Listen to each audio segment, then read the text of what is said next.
la finalité des panégyriques, c'est de valoriser l'origine, on dit souvent ethnique, mais l'origine du lignage auquel appartient un individu. C'est un ensemble de louanges, comme le dit le nom d'ailleurs, organisé de façon littéraire. C'est dans un genre littéraire que nous appelons panégyrique et qui a ses normes spécifiques.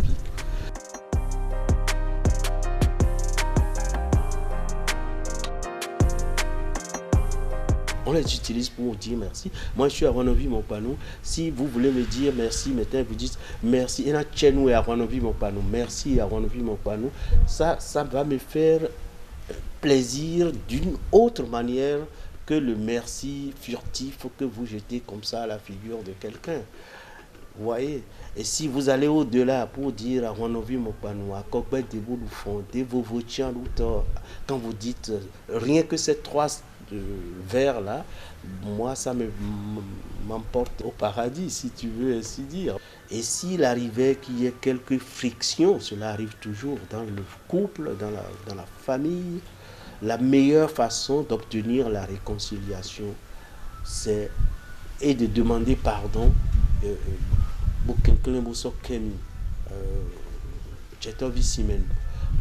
Quand vous dites pardon, je vous demande pardon, moi,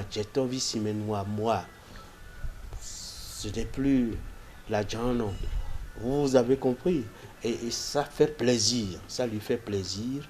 Et je suis sûr que vous avez 90% de chances d'obtenir le pardon que vous recherchez.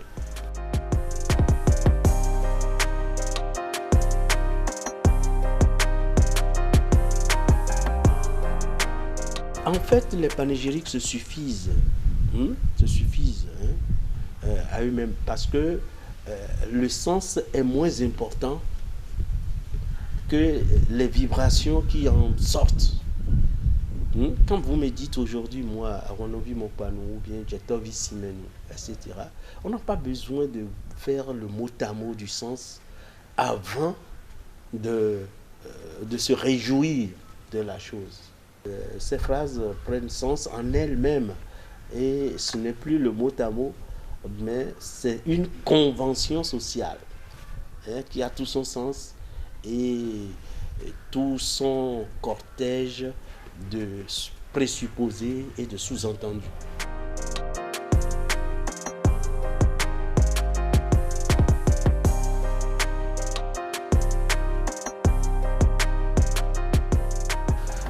Je suis très heureux de constater qu'il y a un regain d'intérêt pour les panégyriques aujourd'hui. Et je veux dire, la jeunesse intellectuelle s'intéresse davantage aux panégyriques, tout simplement parce que ils se rendent compte de façon inconsciente que tout leur être réside dans ces panégyriques-là. Et le savoir-être que dispense l'enseignement de ces panégyriques les réconcilie en quelque sorte avec eux-mêmes après leur aventure voulue ou forcée avec la langue française.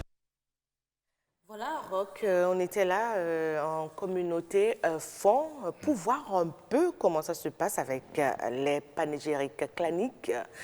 Et pour ce que moi je sais, la petite information, il suffit qu'on commence par vous louer et tout. Et si entre-temps, vous étiez en colère, la colère s'apaise tout de suite. Est-ce que vous le saviez ça, Roch? Oui, les parents le disent, ça fait partie même des valeurs même intrinsèques des panégyriques claniques.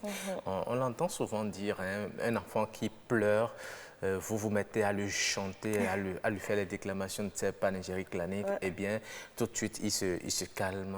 Est-ce que ces panégyriques-là ont d'influence sur tout le monde parce qu'il y en a qui ne sont pas forcément ancrés dans leurs traditions, qui sont beaucoup plus citadins que dans les villages. Est-ce que c'est le même effet pour tout le monde? Bon, de ma position, je suis un peu mal placé pour répondre, mais je me dis à partir du moment où vous répondez d'une famille, vous êtes d'une certaine lignée, eh bien, on peut, dès qu'on va vous chanter ces panégyriques claniques, ça doit pouvoir avoir un effet sur vous, même si ce n'est pas l'effet que cela devrait avoir. Est-ce que ça vous est déjà arrivé une fois, Roch? Est-ce que vous avez fait l'expérience des panégyriques une fois? Bon, des fois, quand je me fâche, c'était quand j'étais encore enfant, c'est ma maman qui se mettait à me chanter. Ouais. Et puis bon, ça me faisait sourire, je me calmais. Oh bien, Voilà. c'est bon, on a eu le petit secret. Si entre-temps Roch est fâché après nous ici, on sait pas qui passer rapidement, Absolument. ramener la bonne humeur. C'était là, chers amis téléspectateurs, us et coutumes,